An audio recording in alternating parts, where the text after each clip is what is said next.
and welcome to ScreenVomit, the only movie podcast for normal people. I'm, of course, your host, Kayla. Here with me is my twin co-host, Collie J. Hey, quack quack babies. We did, if anybody noticed, do like 2 or 3 episodes where Collie introduced himself, and I missed identifying Collie as my best pal / twin. So, guess what? Real crash and burn. We're back to the old style. Yeah. I can say quack quack. I can't say my own name. It's legally not allowed. If it ain't broke, don't fix it. Yeah, exactly. What are you doing? You're enunciating everything. What the hell's happening? I just thought it'd be funny to do for a second. Look, my little noodles inside my little noggin are all in a twist, so if one thing comes out coherent, then I'd call this a success. We've got a low bar, folks. Just coherence. Coherence, that's the goal, okay? If it's good, that's a bonus. Oh my god. Okay, so that being said, this week we watched the 2012 French film Holy Motors, aka Hello Moto. That makes me like it more, actually. I always forget about Hello Moto. TBT, oldies will know. Okay, so I picked this movie, and why did I do that? And that... Yes, it's a big why for me. The reason is because... Well, first of all, I just thought it looked sick. I mean, that's really the bottom line. It looked sick, sounded sick. I wanted to watch it soon anyway, fit it within the parameters, and I've been wanting to get into this director for a while. Okay. So this is directed, I guess I'll just spill those beans, directed by the French auteur director Leos Carax. He's directed some other stuff that's kind of popular within, like, the art film scene. Yeah. I guess. Have you seen any of his other movies? I have not. I've heard about Boy Meets Girl.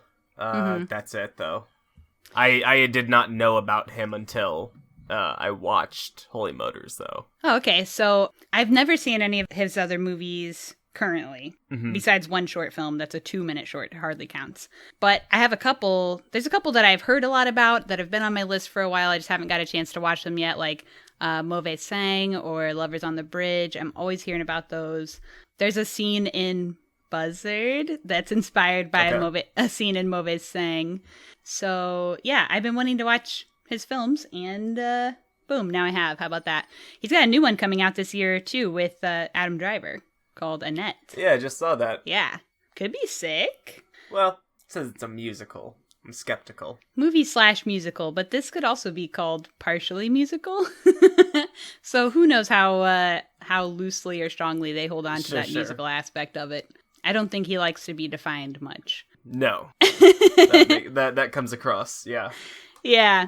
So anyway, I've been trying to get into this director. I wish that I currently knew more about his stuff, that I wish I had some kind of frame of reference to bring into this recording. Unfortunately, I don't. So this is my intro. This is our intro. Hell yeah. Also, maybe should mention Leos Carax acts in this movie as well, if we're already going to announce he's a director. He plays the sleeper at the beginning. And he also acted in a Jean-Luc Godard film, King Lear, before. Okay, so also in this movie, in the cast. Do you know how to say the man's name? Dennis? Dennis? Let's call him Dennis. Denis. I have no idea how to say this man's name. I shall be calling him Dennis. Denis Lavant. Anyway, speaking of Denis, he was in a Claire Denis film, Beau Travail. He's also in Lovers on the Bridge, which is the other Leos Carax film. There's 2 other French actors in this that are really prominent over there, but I don't think that they've really done much that we know over here. Michael Piccoli, who's been acting since the 1950s. He plays later in the movie when the main guy gets in the limousine and there's like a boss waiting for him in the limousine. Yeah. He's the old guy boss. Yep. And then Edith Scobe plays the limo driver. She's in the movie Eyes Without a Face. She's also been acting since the 50s. I think that's the only movie that I recognized in her filmography. But yeah, she even has a homage in Holy Motors to it. Right. So, but like those two people have been in like hundreds of movies and have been acting for 70 years. So they have to be mentioned. And then we got two little cameos from Eva Mendes and Kylie Minogue in this. So Kylie Minogue. I don't know who the fuck that is. I still don't know. You know who Kylie Minogue is? No, I do not. I just can't get you out of my head. Oh, is that her? Love. Yes, and she also does the Locomotion song. You know the Locomotion song. How's that one go? Locomotion. Yeah, something about do the locomotion. She does not do the locomotion. She does. I swear to God, she does. She's been singing. She's what like the fuck? She has like a world record for having a #1 hit over 5 decades. Well, at least what I did succeed in watching this movie. I got no clue what Kylie Minogue looks like. She's the girlfriend at the end. Line. Yep. Oh, I know when she was on screen. Come on, baby, do the locomotion. She's done Kylie nothing Minogue. Wrong. It was actually Claire Denis who suggested casting Kylie Minogue to Leos Carax, so that's kind of cool too. Claire Denis famously directed High Life, which we love. Yes. That being said, that's all the cast I'm going to go through. So, Collie, tell us what the critic scores are. Cricket scores are looking pretty out of this park. With Rotten Tomatoes, we got 92%. So, certified. Yeah. Metacritic, we got 84%. Okay. Classic. Google users, 78%. So, not terrible. No, they're good. Yeah. That's across the board. That's, with the lowest being 78. That's great. So, this movie is, like I said, French. So, normally we would watch the trailer right here. Trailer's not in English, not going to do anybody any good unless you're fluent in French. Hello, French listeners. So, Collie, do you want to read a plot summary? Sure. Okay, I'm going to paste one in the chat. It's kind of long, but it's good. All right. From dawn to after nightfall, the life of Monsieur Oscar, a shadowy character who journeys from one life to the next. He seems to be playing roles, plunging headlong into each part. But where are the cameras? Monsieur Oscar is alone, accompanied only by his limo driver who transports him around Paris. He's like a conscientious assassin, moving from hit to hit, in pursuit of the purely beautiful act, the mysterious driving force, the women and ghosts of past lives.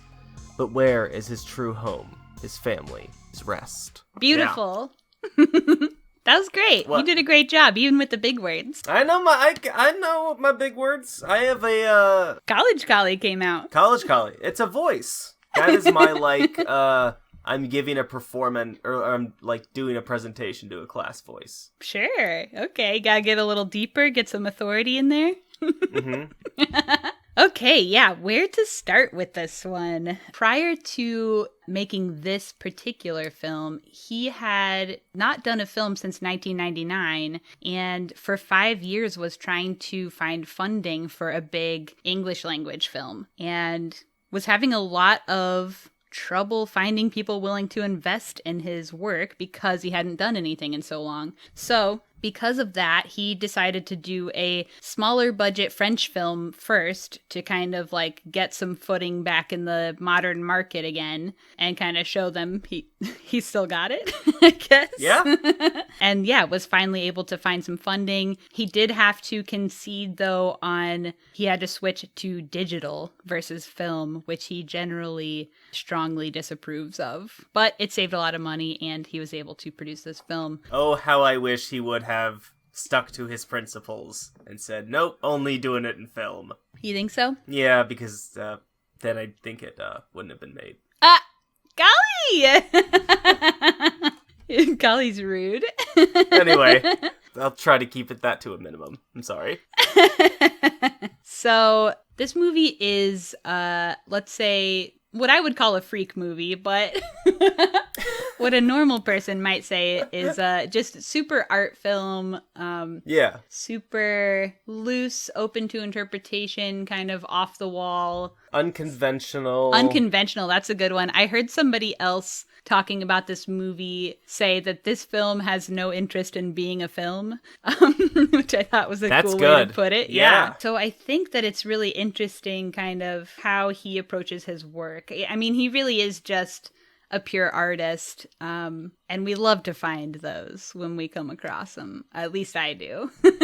Collie has mixed opinions. Yes, I know. Like, look, this is fine. It is very frustrating, and it is very unconventional in a way that I think does either very, very much intrigue you. I don't know. Like, from what I've read from reviews, I think it does just draw you in, or you are kind of frustrated by it perpetually. I think there are some people who are just like, oh, that didn't make any sense. And I don't want to be one of those people, so I did read up on it, and I'm like, okay, I get it. And I still found it very frustrating and just not quite satisfying. But I definitely respect it more. Mm-hmm. And I definitely understanding how meta this was and how many levels of awareness there were helped me just kind of be like, okay, do your thing, whatever. Like, sure, man, I get it. I get what you're going for. I think whatever. Probably part of the frustration on the end of reviewers is that he doesn't spend a lot of time being openly analytical about his own work. He actually despises it. And I think he just kind of makes whatever comes out of him and doesn't really consider how other people will interpret it or examine too hard why he wrote it or meanings behind things or stuff like that until he's kind of forced to confront other people's interpretations. Like, he doesn't watch dailies. He has said that he doesn't work with people who ask him questions. And he's also said he created it, but he also doesn't have the answers. It's just kind of like what comes out of him, and it is what it is. And he kind of leaves things up to interpretation without giving any sort of satisfying answer to why or what it means. And I think that alone is frustrating to a lot of people who just want to dig and know more and know why, and aren't as comfortable just experiencing the art of it, I guess. And yeah, sure, like, I'm historically known as a person who loves to dig and know more and know all the answers. Yeah. But I think it's cool to be challenged on that too. Yeah. Talking cars. Challenging. He also said that he feels like his films are very simple and that they could be understood by a child. And he said, if you look hard, you can get lost in my films, but kids don't get lost. Bring your kids to see this. They'll get it. Right. I'm back to hand jerk-off motion. Come on. No, what the fuck are you talking about? Have you met a child? Kids would not sit through this. He said people have brought their kids to the film, and he likes them because they don't ask questions. They just kind of watch and they take it as it is. All right, I challenge I think that. that's really what he means. He just doesn't like to be asked questions about it, that's all. I get that. Yeah. His movies aren't simple. You also can't be objective about your own work, too, so there is that. Especially, I think the more of a creative you are, the less you can be objective about your own work. If you're a person like Paul Feig, for example, thinking about A Simple Favor, like... Yeah, ask me all the questions, the answers are plain as day. But the more...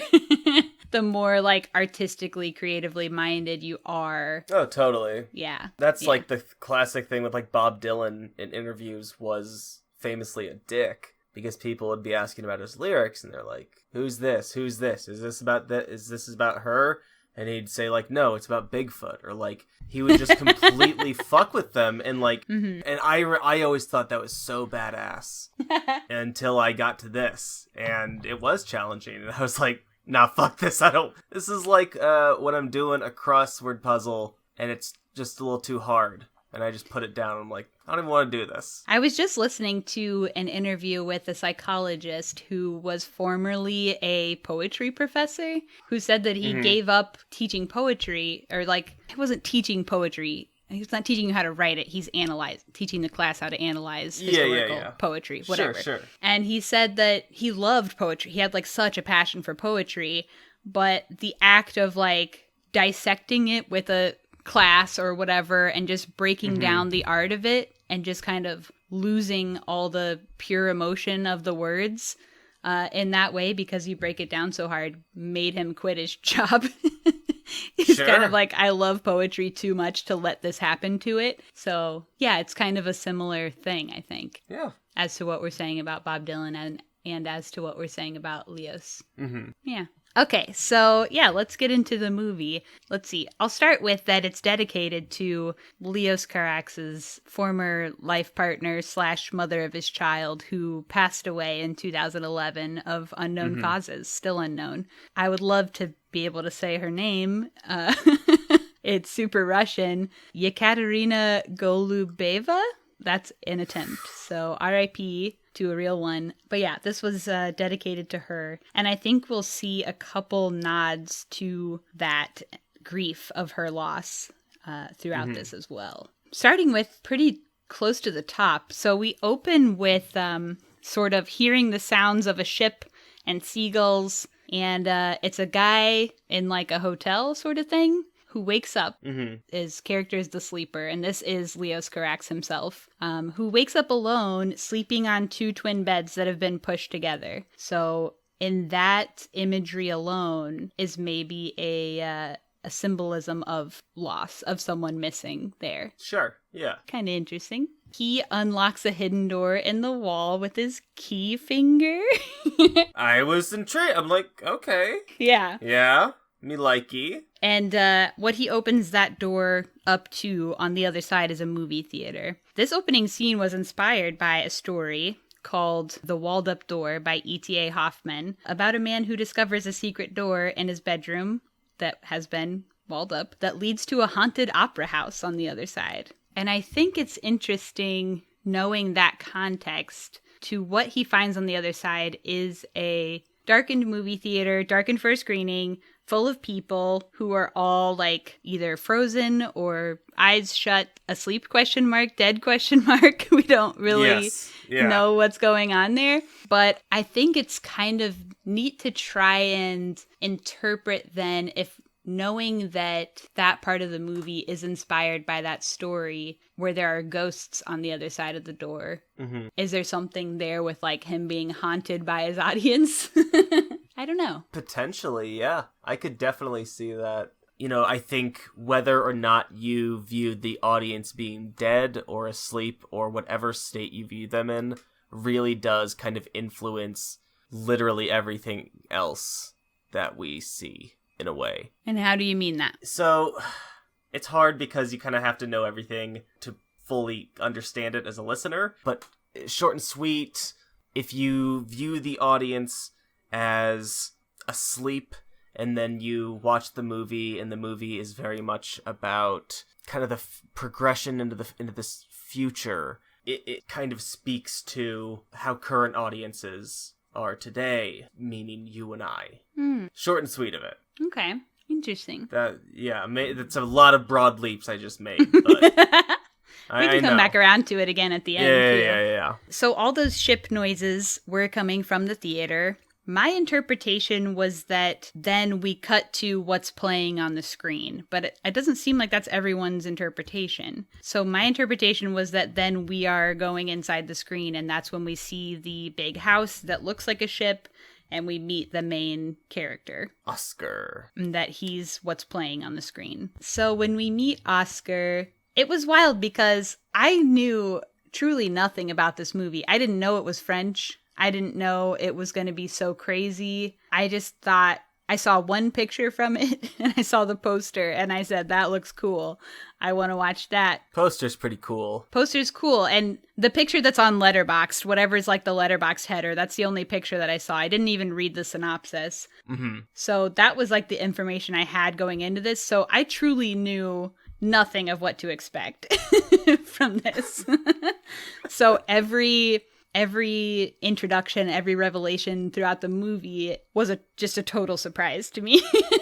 Yeah. I think that was kind of fun. So in that sense too, then like what you're watching also keeps changing because you just are revealed a little bit at a time, at first at least. Totally. So we're introduced to this man just kind of looks like he's leaving for the day for work. You know, he gets into a limo, he's got his briefcase, his little suit and tie, etc. Just looks like a guy, you know? Seems like a real billionaire question mark? Because, like, he's got... I think he's meant to be a banker. Yeah, very heavy armed security. Big Cosmopolis vibes at the beginning. Yep, and that did not help me. Big Cosmopolis vibes. Just like, yeah, this super, like, businessman getting into the back of this limo who, yeah, seems like a rich banker and is literally, it was exactly like Cosmopolis for a minute. Just, like, shooting out all kinds of jargon, talking about they're under attack and he needs protection, all that kind of stuff. Like, I wrote that I don't want to do any more limo films. We're done with limos for a while. And the limo thing's kind of funny because limos were actually the beginning of the inspiration for this film for Leos. He had noticed that stretch limos were being increasingly used for weddings and was kind of intrigued by, like, how they're simultaneously, like, ritzy and tacky at the same time. Oh, absolutely. And they're like kind of outdated even a little bit. Why get a limo? What are you, a high schooler going to prom? Yeah, that's like he's like, they kind of look rich on the outside, but then you think about what's going on inside and you're like, it's just kind of tacky actually. Why do you need all that space? Just if you're going to have a driver ride in the back of, like, a Cadillac sedan. An Uber. Get you an Uber. Or Uber. Okay, so he was thinking about these cars and how outdated just having, like, large, visible machinery is. Mm-hmm. And those cars sort of became the heart of his film. He said he kind of imagined them as long vessels carrying humans on their final journeys. And therefore, the film is sort of a science fiction in which humans and machines are both on the verge of extinction. Sacred motors linked together by a common fate and solidarity, slaves to an increasingly virtual world, a world from which visible machines, real experiences, and actions are gradually disappearing. Which is interesting. So when you're thinking about that, that kind of puts a shade on, like, how you think about what he's doing as a profession. So, like, all he's doing all day is, well, we haven't really gotten to it.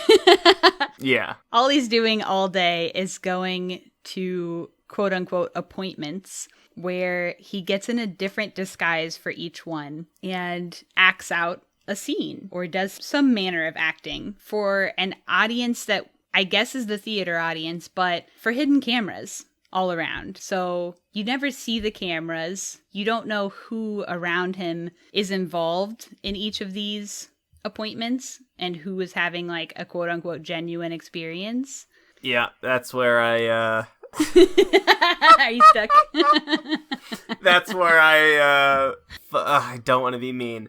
This is where I struggled with the movie. Yeah. Because the movie is disjointed, and purposefully so. It is segmented very, you know, like there is a new It's almost scene. like a anthology movie. Just instead there's just one guy doing all this stuff. But yeah, it is sort of disjointed in that way. Yeah, and so it's, for me, what I found out about myself by watching this movie is I like linear storytelling. You know, I like storytelling that isn't too much of a hurdle. I can appreciate storytelling that is a challenge. Like, you know, you're asking the audience to do a little brain work and some mental gymnastics, and that's fine. And I have a threshold for that, and this exceeded that threshold. This was, in my own head, it's like a bullshit meter. Like, I think we should break up now, or whatever that movie was. What was that movie? We both hated it. Charlie Kaufman. Now all I can think is I think you should leave, and that's not it. I know, it's not I think you should leave now. I'm thinking of ending things. I'm thinking of ending things. Yes. That one was different than this, in my opinion. We're fine to disagree on that. But this, I'm just like, look, you gotta give me something to hold on to here. Mm-hmm. And if all I got is this very cool looking bald king who, I don't want to say body goals, but body goals for me. Yeah. That is, are you seeing those arms? Yeah. He was like a dancer and like a physical actor for a really long time. Yeah, he's got lean muscle. He's got dancer bod, for sure. Collie likey. Yeah, I think at the beginning especially, at least this is my experience, I was trying really hard to figure out exactly what was going on and expecting more of a, I guess expecting more of like a linear, like Same. things making sense kind of story. I wasn't, like I said, I was totally unprepared for like what this film would be like. I didn't know it would be so loose and artistic. Yeah, I watched it over breakfast this morning. It's probably a bad time to watch this movie. I actually also watched it over breakfast yesterday, or Sunday. It was okay. It's a lot. It's a lot for a morning watch. It did kind of set a mood. Yeah. Yeah.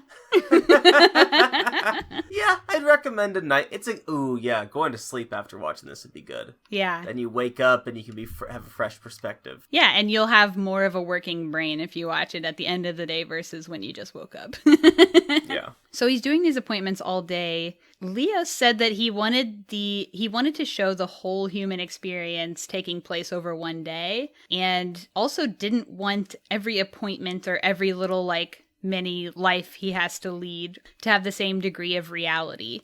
So when you're going from one to the next, some are very realistic. Mm-hmm. Like the first one that he does is the like hunched over old lady sort of street beggar. Yeah. Who that's just a realist, that person would exist, you know?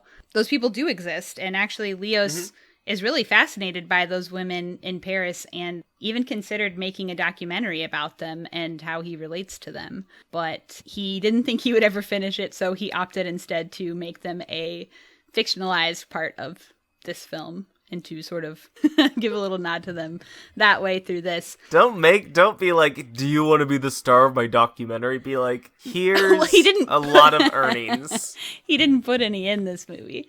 Just gave them a nod. I've also seen some critics interpret what he does as like a commentary on how people act differently around different groups of people. Just kind of that to an extreme exaggerated degree in this movie. I don't know that I fully agree with that being what's going on in here, but it's certainly a point of view, I guess. Yeah, that's a lens. I'm not gonna like debate that or argue that, but yeah, I don't. There's really no right or wrong because, like I said, he refuses to give yes or no answers to what's going on in this movie. So it's all just creative interpretation, and I guess that all comes from the eye of the beholder. Oh, shut up. At that point, I was like, okay, I get it. It's about film and itself and looking at film. It's like, I get it. Just give me something more to chew on, please. So the second job that this man does, the second appointment, is the motion capture thing, where he gets in the suit with all the beads on it, goes through a like factory and into a little dark room where he kind of does a bunch of flips with weapons for a while, and then Britney Spears a la Oops, I Did It Again walks in the door. Oh my god. The woman with the fucking strongest core of all time? Yeah. She just twists and turns. She's a little snaky. Yeah. The choreography there was so cool. They do have sex, question mark? They do 69ing, they do sex. But they're like licking the suit. Right. It's all clothes on. And it's maybe like all intended to still be a part of this motion capture thing, which we do see a little bit of that weird like 3D rendering of two aliens fucking projected on the wall based on their motion capture of the two people's bodies. Yeah. This wasn't for me. And well, I think it's like, because all of this is supposed to be a sort of commentary on normal, real things becoming digitized, and that being like maybe bad. So then when we see that 3D rendering and it looks like shit and it's like crazy dumb and way less cool than the real thing, like maybe that's part of that. Sure. I definitely see that, like, it was a useful scene. Yeah. It does serve Leos's ultimate vision that he is conveying to the audience. The more as you look at the segments or the vignettes, I kind of saw them as, like, different genres of movies, especially as more is revealed about Dennis or Oscar, that's his name. But yeah, by the time we were 69ing, I was like, alright, can we move this along? And then it shows you the snake sex, and I'm like, oh, I get it. I don't get it, but please, can we move this along? I'm not enjoying this. Collie hates a sex scene? This was not a sex scene. Okay, I don't... Okay, love is love, but... No. It's about to be Pride Month. I can't believe. Okay. I can't believe you just said love is love to my face. So after the fucking scene, we get a little bit of what happens inside the limo, which we missed for the first two, I think. We didn't really see that. But when we get to the third one, we see him in the limo. He has a full, like, theatrical makeup station in that limo, which is kind of sick. Yeah. His job really is makeup artist. Let's be honest. Yeah. That's what he spends most of the time I thought doing. It was really cool to watch him like applying all that not stage makeup. What do you call that? Prosthetics? Like yes, like all the prosthetics and things like that was like pretty cool. It was very cool. You don't really get to see that side of it a lot. No, it endeared me to this character in a weird way. I was like, man, he's working his ass off. I hope he's because that's tiring too. Yeah. Yeah. Because at this point, I totally understood. I was like, he's gonna just be new characters. We're just gonna get little vignettes, probably. Mm-hmm. And then I was assuming there'd be something to tie it all up and yada yada yada. Yeah. And this next character is a weird one. Yeah, his third guy is a leprechaun type guy. I forget what his name is. Mr. Murday or something. Ugh. This is actually a reprise of a character from an anthology film that this director had a segment in called Tokyo, which also has a segment by Bong Joon-ho, which is cool. Oh. Haven't seen the film, but I'm gonna. Yeah, so this character was actually in that film first, and they brought him back for this film. He's inspired by Mr. Hyde of the notorious Dr. Jekyll and Mr. Hyde. And he's a little hellraiser. He is, he's a freak, Through and through. To say the least. He's freak life. Yeah. He romps around through a graveyard, and on all the gravestones, another thing of things becoming digitized. Every gravestone says, visit my website, and has a web address. I did like that. That was... My headstone's gonna say, listen to my podcast. God. At ScreenVomit. Wouldn't that be funny? I think it'd be pretty cool. Oh, God. How has that not happened yet? How has someone not died? It's gonna happen. Collie, will you make sure that happens when I die? Yes, I will make sure that happens when you die. Thank you. I don't need, my birth and death years on there and shit. Just listen to my podcast. Just the link? All right. Yeah. No, I did like this. I thought that was... He's eating all their flowers. He's raising hell. He's eating flowers. We got the website, Tombstone. He ate a lot of flowers. He ate a ton of flowers. I'm wondering what that was like for the actor. I mean, maybe they, seasoned them. I mean, there are edible flowers, and maybe he probably didn't have to actually swallow so much of it because he's raising so much hell. He could just as easily chew and spit out. But yeah, but it's pretty intense. He fully commits to this. Yeah, he's got one glazed eye. Mm-hmm. Looks insane, acts insane, goes to a photo shoot where we meet Eva Mendes. So she's doing a photo shoot in just the middle of this, town square or whatever, when he stomps up to watch for a minute. The photographer here was fun. Just, when he's shooting her, he's just like, oh, beauty, beauty, beauty. And then when this weird little freak stomps up, he starts saying, so weird, so weird, so weird. And just, over and over again. I loved that. This whole bit, probably one of my faves. This is probably my favorite. Yeah, this was a great one. So he does bite off the photographer's assistant's fingers and throws Ava over his shoulder. Yeah. Takes her to a cave to smoke her cigs, eat her money, eat her hair, gets naked, and goes to sleep. And she sings him a song. And the song she sings him, I've brought up on this podcast before. Not to be sentimental, it's the same song my mommy used to sing to my little brother when we were babies to get him to go to sleep. Oh, wow. All the pretty little horses. Hey, when you were watching this, Yeah. when Oscar gets naked, Yeah. did you see peen? No, they blurred it. They blurred it! Yeah. I am livid.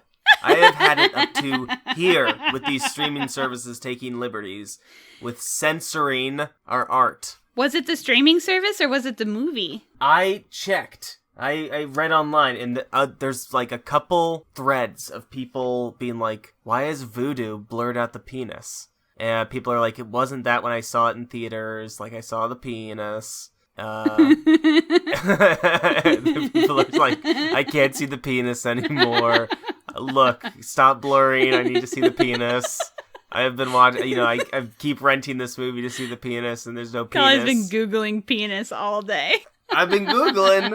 I am trying to be an American hero here. I'm a pillar of justice. Pillar of hog. Hog justice. Hog justice. Hog boy at law. New screen name. Damn, that's good. Oh, okay. Yeah, no, the penis is blurred. That bummed me out. Yeah, it was strange, especially for how raw everything else in the film is. It was strange, yeah. I don't mean to be a pedant, but it took me out of it a little bit. Yeah, it was weird. But there's barely hog. I mean, he does get naked, but it's not a crucial part to the story at that point. Well, not crucial to you. Your argument is that hog is always crucial to the story. Okay, so next after this, he goes to pick up a daughter from a party. I'm wondering if your interpretation was this is his real him or this is a job. While watching, I was leaning that it was real, but I was not confident. Yeah. That's probably kind of the crux of an issue with this movie is because it is so open, you're always guessing. Mm-hmm. It was hard for me to stand on anything with much certainty. So I'm just watching this and I'm like, does this matter? Because it's this weirdly intimate view of and the dialogue doesn't really make a ton of sense because the dad's mad that the daughter didn't dance at the party. I think he's mad that she lied more than anything. Yeah, and there's this insane punishment for lying, and then it ends. What's the insane punishment? She gets no punishment. Her punishment is to be her. She has to live with herself. Oh, yeah. I was like, all right. I went back to hand jerk-off motion. TBH. Oh, I thought that was kind of intense and cool. So, opposite reaction there. Yeah, well, I think mine is far more influenced by, I was just very annoyed by this scene. I had a hard time gleaning anything meaningful from it. I guess that came across as kind of cheesy, but that's just me. I think it's interesting how the film makes you question constantly who involved in each scenario in all of this world that they are in is real, is being genuine, or is hired to be there and is playing a role. Yeah. I think there are a few times that there are definite answers, but there's not a ton. No. And so I think that that's kind of an interesting position to put a viewer in. I disagree, but whatever. I disagree that it's interesting. Okay. I think it's a challenging thing to accomplish. Yeah. I think it's interesting to be challenged as a viewer. So sure. That's kind of how I think of it. Hell yeah. Okay, so and my interpretation of that, I think at first, because this is still pretty early in the movie, that I did think it was real, but as the movie went on, I switched to, I think that was a job. Especially once we know how the movie ends. Yeah. Which as it progresses, I leaned more into everything was like a job. Yeah. Yeah. Except for this next part, where he gets to go fucking rock out on accordion. Never mind. This is the best part. This is the best part of the movie. He gets to rock out with the boys. Holy shit. This part rocked. They do an accordion cover of the song Let My Baby Ride by R.L. Burnside. Just him and the boys walking around town, playing all their accordions. They're walking in like a church. Yeah. I thought. Well, I think they're outside for part of it. Anyway, Okay. It doesn't matter. They're just romping around playing accordion is what's important. And guitar and drums. There's a whole, like, basically parade. Yeah, essentially. I think, doesn't it start with just him and then, like, kind of more and more people kind of glean on to the group? Yeah, it's like that scene in Hot Rod. I don't remember. I've seen that movie like 30 times. I don't remember. Everyone's singing, where they start singing and everyone comes and joins them while they're singing. Oh. What a great song. And it turns into a riot.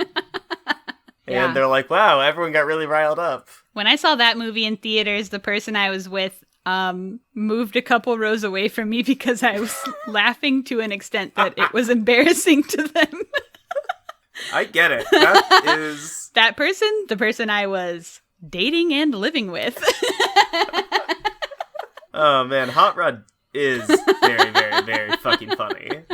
Yeah. Or at least it was in its time. I just haven't seen it in a long time. I don't know if it holds up. Oh, I've watched it recently. It still mostly holds up. Oh, yeah? Timeless stuff. Hell yeah. Shout out to Hot Rod. Brothers, protect me. May they protect you. We're not talking about Hot Rod. Okay. So they jam. Yeah. They rock, and we love rockers. Bottom line. It's great. It's really great. Next he goes and kills a man who looked just like his ass and disguises his dead body until they're absolute twins. And that man stabs him back when we think he's dead. So that man probably also doing a job, doing an appointment of his own. And at that time I was also like, are these mans a breed of alien or something where they all look the same? And these aliens this is their job. You know, this did give me Under the Skin vibes, too. Okay. In the whole, like, she is basically doing appointments, in a way, when she's just picking up those guys. And it is very, like, why are these things happening? I didn't think of that, but I totally see it when you say that. Yeah. That's interesting. Just kind of left to piece things together. Yeah. And she's also in Under the Skin in a disguise as well. Total getup, yeah. Interesting. So yeah, even though this man gets stabbed, it seems like he heals because he gets hurt a couple times in the movie, what would be fatally, and then just like later is cool. Yep. So that's a new introduction to a piece that he's a healer. Soon after that, he also succeeds in killing a banker who was just outside Eatin and gets shot a bunch during that interaction as well. 6 times. Yeah. That banker also dressed identically to how he is dressed at the beginning of the movie when he's a banker coming out of the house and getting into the limo. So there's probably something there. Yeah. If brains were a little better, I'd be able to make some lines from here to there, but I'll leave it to the normals. Make your own suppositions on that one. So around this time also is when we finally meet a boss in the limo. And that is the point at which we find out that there are cameras involved. So thus far up to this point in the movie, like, we didn't really know why he's doing this. And yeah, so now we find out that there are cameras involved, so everything he's doing is being projected to someone, presumably, like I said, the audience in the movie theater, but now we have confirmation of that. Yeah? My note says, is he Jackass? Is he Jackass? Well, next, actually, he gets in the old man skin. And I was just thinking of, like, Johnny Knoxville when he gets up like an old man. And he's just kind of going around doing pranks and causing hijinks to people, right? Yeah, he this is kind of is Jackass. Well, it's Bad Grandpa. He basically is Johnny Knoxville in Jackass. Yeah, that's a lot of this movie has been done before. Jackass presents Bad Grandpa, 2013. Ever heard of it? And I think presenting Jackass as an elevated art film, you know, there's something really inspiring about that.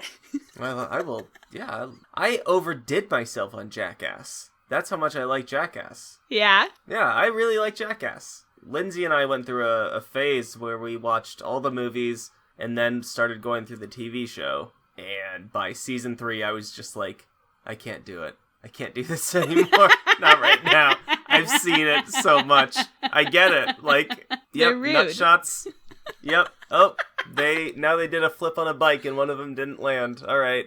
Oh, there's a what? Jackass was such a moment, though, in culture. You have to admit. It was, but they changed everything for a time. It still holds up. Like, those first 3 movies are great movies. And I feel like a lot of current day TikTok and like stunt shit goes back to Jackass. That's what I'm saying. Like, yeah. There's absolutely a cultural impact. Not to write a dissertation on Jackass in our podcast right now, but like, there's absolutely a cultural imprint left over from those movies and everything that they inspired beyond themselves. Yeah. I'm telling you, they changed everything. Yeah. They made me want to be rude and dance around in a thong in stores. Anyway, back to not Jackass. Next gig, he's an old man who goes to bed and dies. But there's like a girl crying. It seems like he's reenacting a sort of her uncle dying kind of thing. There was this weird, because there's this weird exchange at the end where he's like, all right, I'm going to go. He basically is like, I'm going to go. And she's like, all right. He was feeling, I think, bad that he had to leave when she was in such an emotional state. Yeah. So he's like, I'm so sorry I can't stay around. Like, I have another appointment. And she says, so do I. Yeah. And that's just one of those fucking things where it's like, oh, intrigue. Oh, is there a little something there? And it's just like, could be, could also not be. Who fucking knows? I'm personally not getting anything from it. What were you thinking could be there? What does that point to? Does that points to some sort of awareness that it's breaking this situation, that these situations are, these vignettes are isolated incidents of earlier he talked with his boss. That conversation's super important. There's, they say all that shit about performing or what the beauty of the act, like why he does his job. Basically, leading back to the exchange with this woman, it's acknowledging that there's another end of this. There's another person involved who's aware that this is going on. This is not performing to an unaware party. This is interactive theater, Well, that still comes around again to some people know what's going on and some people probably don't. Like, my interpretation of this was, and my interpretation even is different than some others that I've read, but my interpretation was that this girl hired him to reenact that scenario from her life, and then maybe was doing that again afterwards, or had an appointment to reenact something else, or whatever else she was going to do. Yeah. I heard somebody else interpret it as she's also a person who does this gig, who does the appointments. That's not how I saw it, but somebody else thought that's how they saw it. So yeah, I think throughout the movie, I mean, it just hits back on what we've already said, is that you never really know how many people are in on the gig. Totally. But in this scene, we definitely know that she's in on the gig. Yeah. It's one of the first signs of confirmation from someone who we had thought to be an unwitting participant. When I was watching it, I thought she just knew from the beginning and was clearly like reenacting a moment, or like, because he's on his deathbed. So my thoughts are like, maybe there's something she wished she would have said to her uncle while he was dying, and she's trying to get some sort of closure or something, and using this person in that way. So I read her from the get-go as a person who was in on it. Oh, hell yeah. Well, look at you. I guess. So, hell yeah. Open to interp. Yeah. I also was thinking after this, because we see him peel this skin off later in the car when he's doing his makeup for his next gig. What condition must his skin be in to all day be going back and forth from prosthetic to prosthetic and like having all this glue, all this makeup, all this That's whatever. What I was thinking at one point. Yeah. Yeah. Like... the poor man's skin. And he's not young, like no, skin doesn't hold up as much as it used to at a certain point. Big agree. Yeah, I was worried for his skin as well. Soon after this is when his limo driver gets in a little road rage incident with another limo driver. The two passengers see each other through the window. Turns out they are old lovers. And this is Kylie Minogue's character here. Mm-hmm. So while their drivers are arguing in the street, they kind of peace out and go into an abandoned building, which is the La Samaritaine building, which is a real department store in Paris, a very beautiful building. But in this film, it's like dilapidated, it's cleared out. So they go in there to hang out. They have 30 minutes, which they mention many times. Oh, we have 30 minutes. Okay, now we only have 20 minutes like to catch up on having not seen each other for 20 years and possibly thought each other were like dead or disappeared. She at one point breaks out into a musical number, which I personally didn't love. Yep. What do you think about that? Look, I have harsh emotional feelings towards musicals, musical style songs, and this was a musical style song. This felt like when you're watching a TV show that suddenly has like a musical episode to me. And it's just like, all right, get it over with. You know, get back to the talking. Get back to the story. And they keep mentioning how little time they have. And I'm like, okay, but you have time to sing a 10-minute song? Like, shouldn't you be talking? Or And, like, I think the lyrics matter in some sense. And they talk, you can interpret the lyrics. The lyrics allegedly suggest that they had a child together, which again seems to be a reference to Leos's deceased partner, who was the mother of his child. So maybe she kind of represents that person as well. Maybe she loved musicals. Yeah. The song also co-written by Leos and this guy, Neil Hannon, who is an Irish musician. I think he's pretty big in the UK. From the band... A big Irishman, eh? Look at you! He's in the band The Divine Comedy. He also composed the theme song for the IT Crowd. So that's kind of cool. Yeah. But they co-wrote the song together, that's all. I listened to a Scottish podcast about this movie today, and they were stoked on this guy being in there, so... Oh, very good for them. Seemed worth mentioning. So what else happens here? She is also a gig worker like this man, and her job that she's about to go on is that she's supposed to kill herself off of this building. And her lover? So that's kind of her last appointment for the night. And yeah, I guess and her lover. But who knows if he's hired too? I don't know. Is he also on appointment? Like, we never know. They jump off the building together, and by the time Oscar gets out of the building, it's like just in time to see her dead body, which is upsetting to him. But like, if she's anything like him, then she'll probably heal and be fine again, I guess. Does he like howl as he runs to the car? Yeah, it's probably pretty shocking to see. I mean, someone seems like they were like in love. And like I said, the song alludes to them having a child together. So they had like some sort of pretty serious relationship, and then he hasn't seen her in so long, finally sees her, and then moments later sees her like dead body all twisted up and bleeding. That's got to be pretty terrible. Gotta be. And after that, he's off to his last appointment for the night, which is to a family of chimpanzees. It is. That is what happens.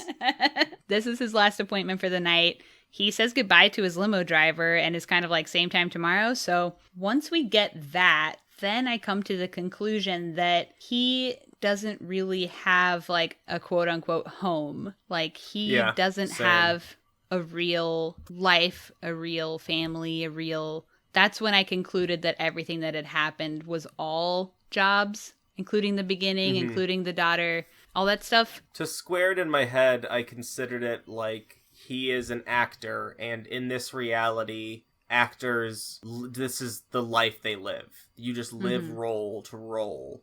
And these limos, this service, is like a public service of some kind, or it doesn't matter. It doesn't matter, because there's no answer to it. But you can still interpret it. You can still interpret it. And that's all you're going to say? and I won't interpret it. I stand in defiance. Seems like that's kind of our job here as a movie podcast to interpret film.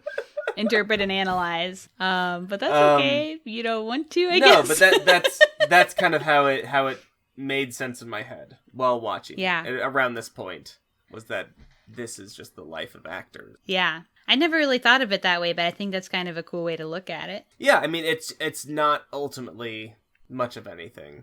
Moving on. Well, I was just thinking, like, if he's the actor portraying the actor, where's the director in this? There is no director. Well, maybe there is. The director is the boss that he talks to in the car, maybe? And that's kind of what I was thinking about. And Leos almost played that part himself as well. Mm-hmm. And then you could even fucking point to Leos is the sleeper who ultimately who views his own film. Uh-huh. Does that mean anything? Nope, that's just a wall I just hit. See? This is what it's like watching this movie for me and analyzing You can think about it a lot. And there's no real right or wrong. You're just thinking. Nope. And that's cool. That is a very tough place for me to be. That's like kind of like contentment.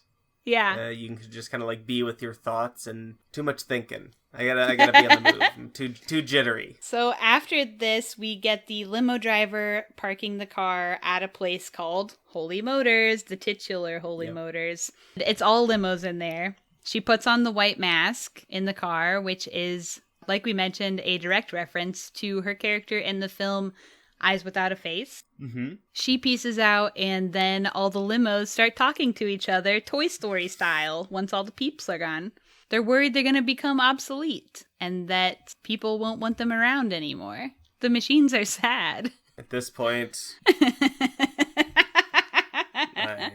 At this point, you've thrown hands up and you're along for the ride. No, I was just like, fine. What the fuck? Like, what the fuck? Why? Shut up. This felt like him just being like, you know? This is crazy, huh? I'm just like, all right. He's just having some fun. Machines? He is. At my expense. Me personally. Yeah. We do roll creds after that, but at the very end of the credits, it shows the theater audience again. Mm-hmm. Still there, still in whatever catatonic state they're in, still watching the screen. Also notable, the way that audience is filmed also. Like, you don't often see theater audience fully lit from the front, directly shot from the front either in a film. It creates a perspective for the audience viewing whatever film is depicting a front-facing audience. Mm-hmm. Because you are effectively behind a screen of some kind, or, you know... audience watching the film also watching the audience. Exactly. I think of Inglourious Bastards does it. To have them be so still, though, too, is, like, in its own way unsettling. Yeah, and when you see a group of people like that, you can't see any of their faces. When you see a large group of people like that, you expect there to be some amount of stirring, especially in a theater. Mm-hmm. You got popcorn, you got, whatever else is going on, people jostling, and these people are so still and so quiet. Yeah. That was just a cool way to end the credits as well, I thought. Definitely. All right, so that's truly rolled. The credits, that is. It's done rolled. Boy, we've had some thoughts throughout. All right, so what do you rate this out of 5? Ultimately, I found this movie tedious and kind of annoying, and it is unlike anything I've seen. It is totally competently made, and it has a vision that I think it executes well. Having said that, I enjoyed very little of this. 2 stars. Oh, okay. Yeah, I think this is a hard one to rate. I guess it's hard to rate this on a scale of other films because it's so unlike anything else. Yeah. It's almost unrateable. Yeah, I do agree that it was very competently made. Obviously, this always comes up when we do these types of films, but like, I'm obsessed with someone who creates films as art that's like pure art from their heart, from their soul. I love that things like that get to exist. I'm so happy that they are able to exist regardless of whatever I think about them, really. But Mm-hmm. yeah, this was interesting. It was well acted, and it's so unique. I think I'm gonna go for Hell yeah. 4 stars. So we're opposite ends here today. Yeah. I was like You thought I would like it and you would hate it? 45 minutes in, I was like, yeah, it's gonna be another classic. You Collie said, no this is likey." Kayla's shit. Yep. And that's fine. That's just like our tastes are, I'm more into freak shit and you're more into stuff that makes sense. I like a story. And there's nothing wrong with that. It's just our taste. And that's, I think, okay. Yeah. In that way, we complete the spectrum. So I think that's good for us, actually. Yeah. All right. So would we recommend this? That's a tough one, I think. It's a person by person basis. Yeah, because this is so abrasive to a God. normie would fucking lose their shit to this. My mom would have I think her eyes would explode. she would die. She would hate this. I don't even, hate would be too kind. Like, I literally think like her brains would come out of her ears. Yeah. When Oscar was stabbed by the guy he stabbed in the neck. Yeah. I kind of just was like, why the fuck is this happening? Was my reaction. And I immediately thought, like, my mom would be horrified by this. And was so upset by this exact thing. It'd be so, it is just so accosting to her. Yeah. Anyway. Yeah, if, like, I have a coworker who loves Gaspar Noé, I would recommend this to her. I would not recommend anyone this who's to... deep into freak shit. Yeah, I would not recommend it to anyone else that I can think of off the top of my head. It's not for your average viewer. Nope. It's for people who are deep in the shit. Yep. And that's me. And so Hell I yeah. would recommend this to me or other people like that. It's Let not your for freak everyone. Flag fly. Yeah. If you're super down to just fully take in a piece of visual art, that's this, and that's for you. And it's not for everyone. Nope. That's all right. All right. So that's that, baby. Now it's time for ScreenVomit.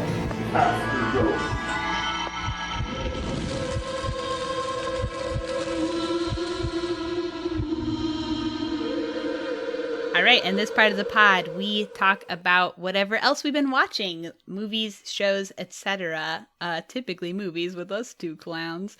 So, Collie, what you been watching? I watched The Night Comes For Us. It's on Netflix. What's that? It's this basically like martial arts movie that is also maybe one of the goriest movies I've ever seen. Ooh. It's real fucking gnarly, nasty. I had to look away a lot. Oh, yeah? Which is always a good sign. I'm like, oh shit, that's tight. Not a lot makes me look away, but like, some of the things they do with knives in this movie are truly horrendous, and I thought it was great. It's just like over the top, cheesy bullshit, but like the action is on point, and the gore is delightful. Nice.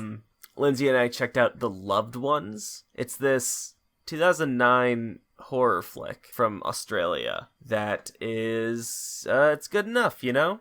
It's on I think it's on Hulu, and if you got nothing to watch, it is a fine movie. I enjoyed it. Nothing that's gonna blow your mind, but it's good. All right. It's yeah. And then Lindsay and I also completed Richard Linklater's Before trilogy. We watched Before Sunset and Before Midnight. All right. Are those all romance movies or what? Yes. Okay. I adored this trilogy. I loved this.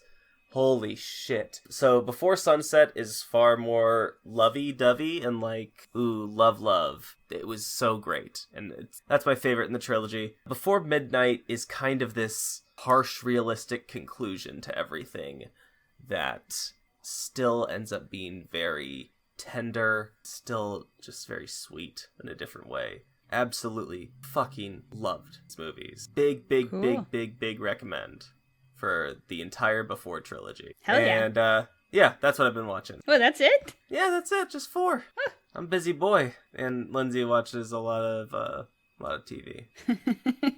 All right, so what have I watched? Okay, so I watched a couple things. I watched this movie In the Soup, which was a 1992 film with Steve Buscemi.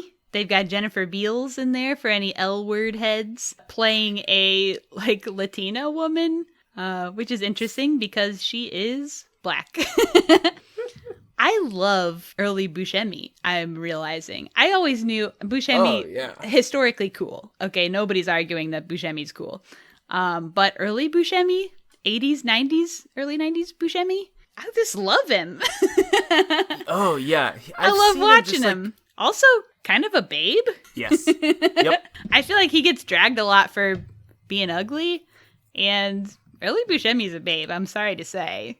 Absolutely. He just kind of pops up when you least expect it when you're watching an old movie. Yeah. And it's always a delight. Oh, also in this movie, Jim Jarmusch has a part. That was kind of fun. But yeah, anyway, it was a cool movie. He's like a poor person who has no job in New York City and is trying to make a movie and meets a guy who says he's going to fund his movie. And they just kind of go through hijinks trying to get money to make his movie.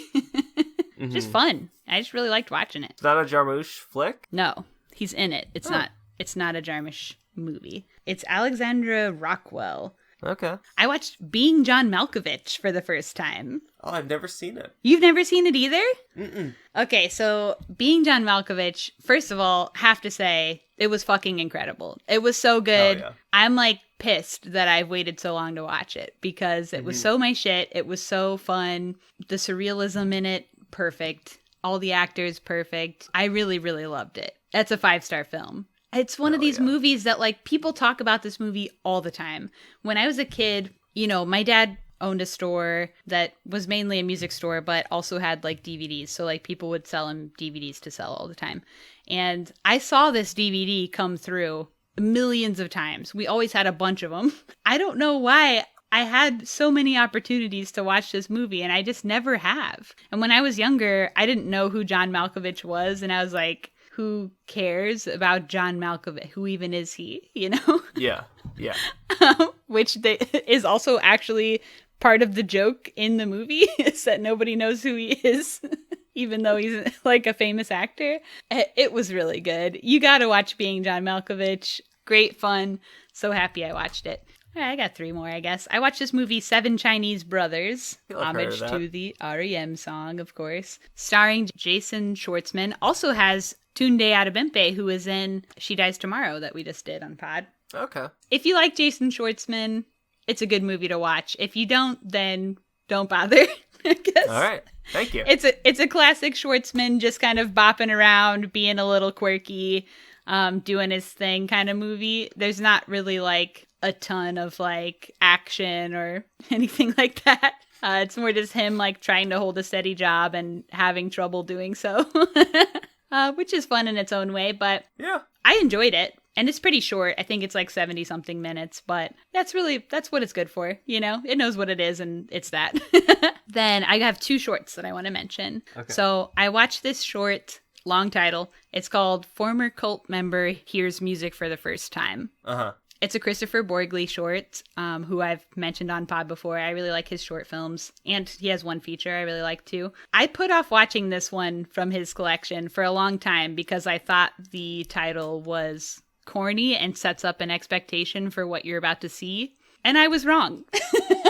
I was wrong. It was a really good short, totally unexpected to what you go in expecting. Mm-hmm. Fucking freaky and cool and rocked. Former cult member hears music for the first time. I believe it's in our Google Doc thing. Last one, I watched The Arrival, which also has a guy from True Blood in it. Okay, Michael McMillian. It's like about a little boy who gets a new baby brother and is jealous of his baby brother, so he hires a new mommy to make his mommy jealous. And it's just pretty fun. I mean, it's a pretty silly premise. It's fun. And it's really well produced too. The Arrival. That was fun. Okay. And that's all I'm going to mention today.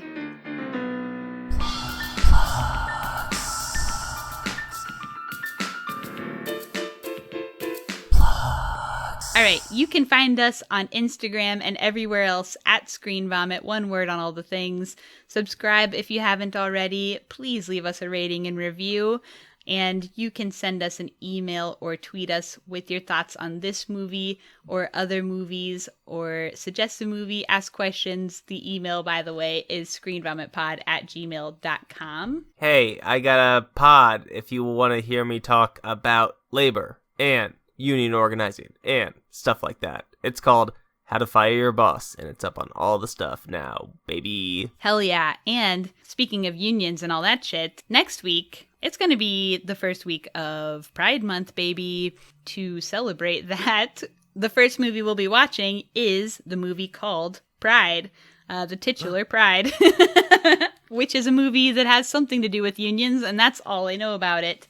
It does. I'm very excited. Yeah, so Collie's going to pop off, as well as our special guests that we're going to have. So that will be cool. You can find that on Amazon Prime, or you can rent it for like $3 on all the normal spots, Vudu, YouTube, wherever. Mm-hmm. So check that movie out, and we'll see you next week. Okay, bye-bye. Bye.